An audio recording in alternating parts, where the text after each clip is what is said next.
Continuamos con nuestro estudio de la escatología y hoy vamos ya a temas bíblicos. Empezaremos por lo que se llama los prolegómenos. Y los prolegómenos es los capítulos 1 a 11 de Génesis, y los prolegómenos y la profecía y la escatología.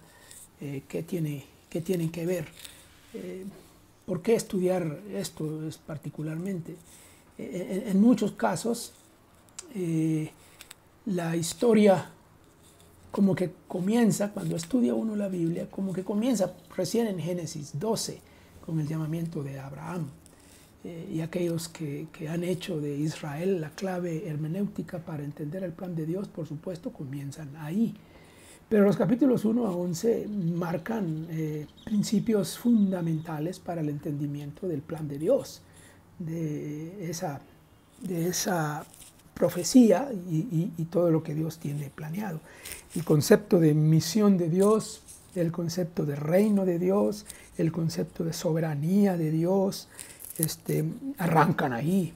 El Dios como creador es el fundamento para el plan perfecto de Dios y es la base de lo que serán luego los pactos, que es el siguiente tema, las promesas mismas y los demás elementos de la escatología. Y claro, el elemento dominante es la soberanía de Dios, la trascendencia de Dios como creador y la inmanencia de Dios como Dios providente, el que se involucra en la creación, que provee para la creación, que la controla, que la guía, que la dirige, que le lleva a un final, pues, a una meta. La entrada del mal, por ejemplo, no es algo que toma por sorpresa a Dios, y la entrada del mal no introduce ese dualismo entre bien y mal, dos fuerzas siempre presentes. No, eso no es lo que está narrando el libro de Génesis. Eso nos ayuda a entender el plan de Dios, porque el plan de Dios, una vez entrado el pecado, ya incluye el tema de redención, la redención del ser humano, por ejemplo. Pero la redención no es el todo del plan de Dios. El plan de Dios tiene alcances universales, tiene alcances cósmicos, tiene alcances eternos. Y de ahí viene ya perfilándose el concepto del reino de Dios, que va a expresarse a lo largo del resto de la revelación bíblica. Es la misión de Dios. ¿Qué quiere hacer Dios en el mundo, en el universo?